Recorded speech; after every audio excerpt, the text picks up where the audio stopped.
आज ठाकुर धनु संक्रांति दिन ही पहले भोग आरंभ करा जाए। आपनकर वर्ष के गोटे मास पहले भोग है। ये भोग की ठाकुर को स्वतंत्र भोग यहाँ कह जाए। ये भोग 24 प्रकार व्यंजन विभिन्न प्रकार तैयारी करा जाए।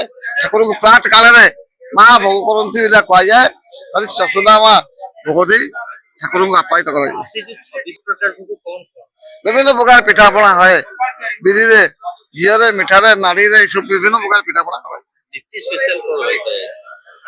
स्पेशल किसी ना घोड़ नागी पहले लोग संक्रांति दिन ठाकुर पहले लोग प्रथम दिन हुए। राति 2टा मंदिर खोला द्वार ये भोग प्रात काल आपात क्या कह पूर्व भोग सर विधि नियम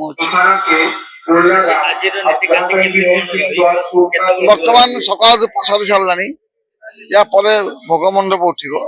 भोग मंडप पर मैलम भेष मध्याह्न धूप द्वितीय भोग मंडप आज महाप्रभुंकर धनु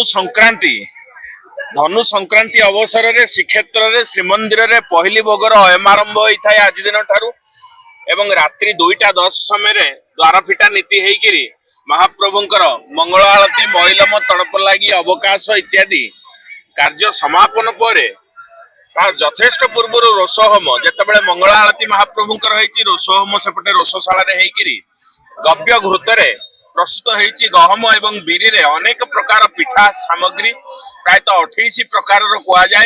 यही समय धनु संक्रांति रु मकर संक्रांति पर्यंत महालक्ष्मी पित्रालय को गमन करते। तेणु मां अनुपस्थित जितेबले पुत्र प्रति वात्सल्य स्नेह ममतार निदर्शन स्वरूप कृष्ण बलराम को जशमती माँ अत्यंत प्रातः काल काऊ का न करने पूर्व जो नैवेद्य मान मन चित्त जाणिक भंजाई था ताहार नाम ही पहली भोग कह जाए।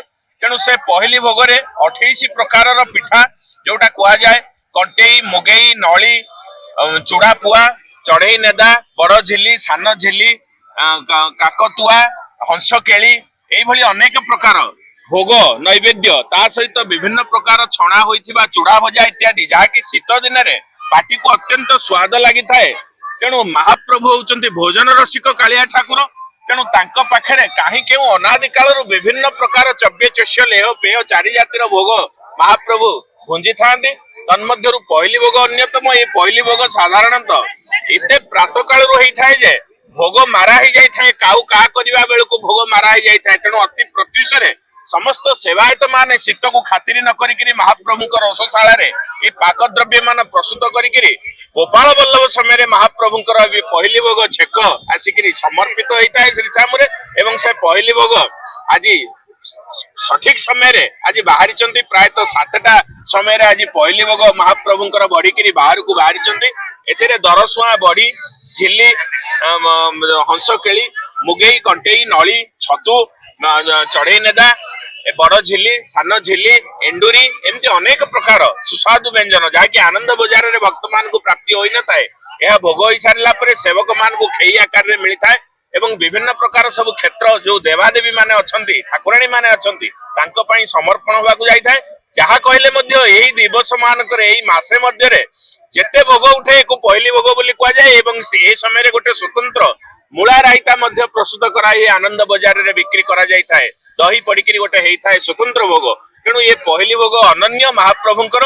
तेणु ये महाप्रभु सबुबले भोजन रसिक होइथिबारु दक्षिण हस्तर चक्र को स्तंभाकृति कर बाम पार्श्व रखी देइचंदी सुदर्शन को एवं सबुबले खाऊ भुंजु जगन्नाथ हाथ न सुखिबो बोली जो कह जाए से कथार सत्यता प्रतिपादित होउची। तेणु महाप्रभु पहली भोग भुंजुचंदी।